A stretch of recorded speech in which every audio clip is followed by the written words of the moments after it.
Hi everyone, it's Sue with Ully Cat's Designs and Ully Cat's World blog. And today I have a quick assembly video showing Karen Burniston's pop-up fence design. The dies that I'm going to be using are the Catherine Label pop-up, the mini pops, and the iron fence. Now when Karen Burniston made this card, she used the fence add-ons instead of the iron fence. And one of the things that I want to show you is here's the iron fence, and you'll notice that it is taller than the picket fence of the fence add-on. And so because of that, we have to make this card a little bit differently. So from the iron fence pop-up, I have cut 2 complete fences, and this is 100-pound cardstock. From the mini pops, we're using just this sort of smaller of the angle dies. And for this video, I'm using brightly colored contrasting paper so that you'll be able to see how this goes together. From the Catherine label, I'm using the L mechanism, and I have cut it from 2 different papers, and on the back of them, I have written B's all over it as if it were a pattern paper. And this matters when you go to put your piece together, in the same way with the little mini pops angle piece. My card base is an 11 by 8.5 sheet of cardstock.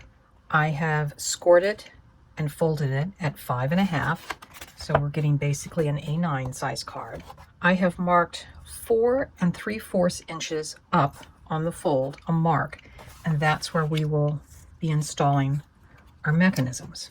To start with, I'm going to work all the folds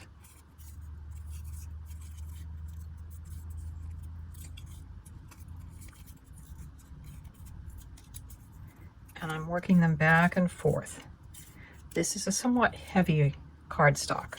Now, in my finished card, I've used pattern paper that's pattern on one side and gray on the other side. When I cut them out, I cut one angle mechanism from the gray side, and then I flipped the paper over and cut one from the pattern side. I would always know that the back side would be how I would fold my box end out. So this is the front side, this is the back side. I'm going to glue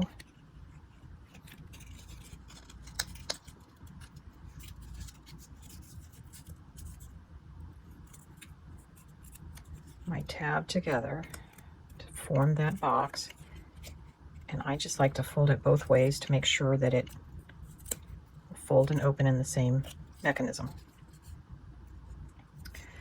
And then we'll do 2 mountain folds for this part. So I'm going to want to install it in this position.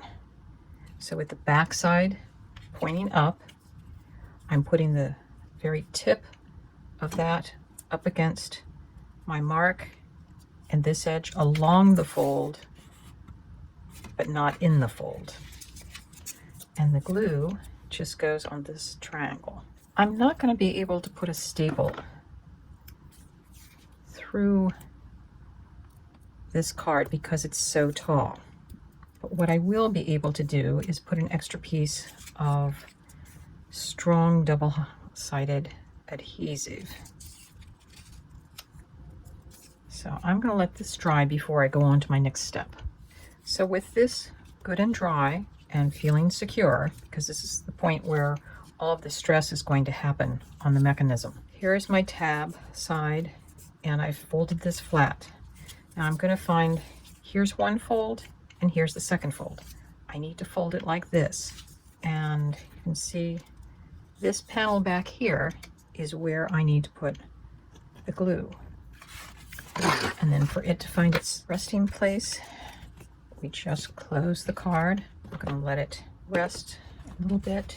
Make sure that's good and down, and there's our mechanism. Now our other mechanism, we're still going to be folding it, again training all the folds, and again we want to do it with the back side out. So if you're using pattern paper for this, you need to kind of think through and lay out how you think it should go, and it doesn't really matter which way you where you put the tab, on the inside or the outside. The outside sometimes is an easier place to find. And now I'm going to turn my card upside down. And this is my new fold line that I'm going to work from. So this is what our next mechanism piece has been folded up. So this panel has 2 mountain folds. These we folded so that the box shows the back side of the paper.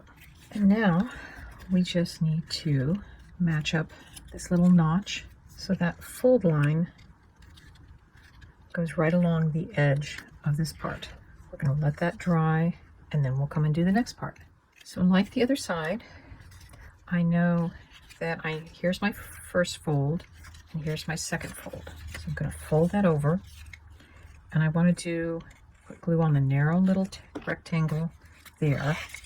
And now as this closes, it will find its resting place. So here's the way the mechanism will open. Now we need one other point, and that is where we'll use this mini pop sort of angle. You can train the folds. There's 3 folds, the center and then the 2 tabs. See, I've just put it into that angle there. Now I'm going to put glue on the other side. And we'll close the card. And now that will pick up that side. So this is the basic installation of the different pieces. Now in Karen's video, which was for a designer challenge, she did it with her decorator paper. And I know it was hard to see how these different pieces went together.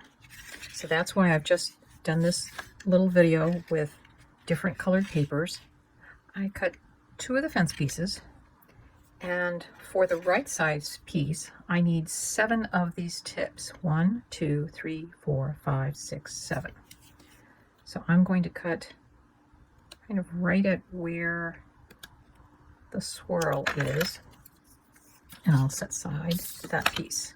And the glue will go on the 3rd post. So it's this one right here. Put glue along there. And just like that. And then we will center it, and we can press that closed, make sure that it has good. And now for the second piece, we need to count 6 from the left side. 1, 2, 3, 4, 5, 6. And this one, we're going to trim off. And from what we can see, it will be again the 3rd post in.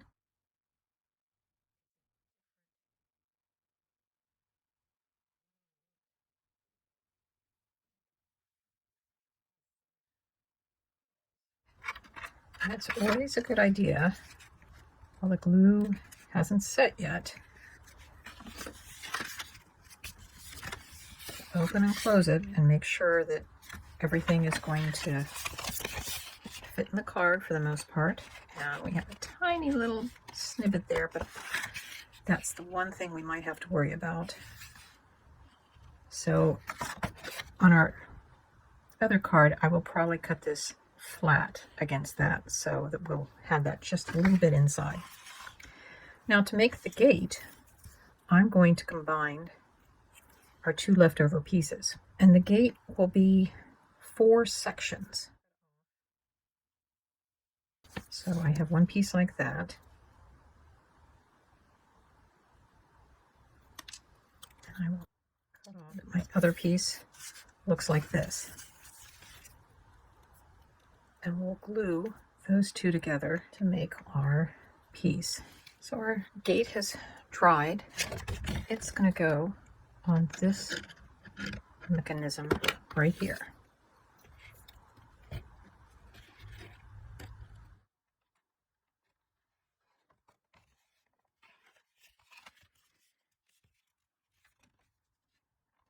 So you can see how it's glued on from the back side. And there it is from the front side. And this is how you can use Karen Burniston's 3 mechanisms to give you a gate fence that pops up in the center of your card.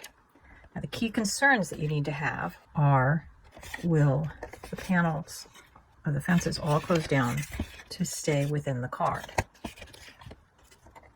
Here's what my finished card looked like.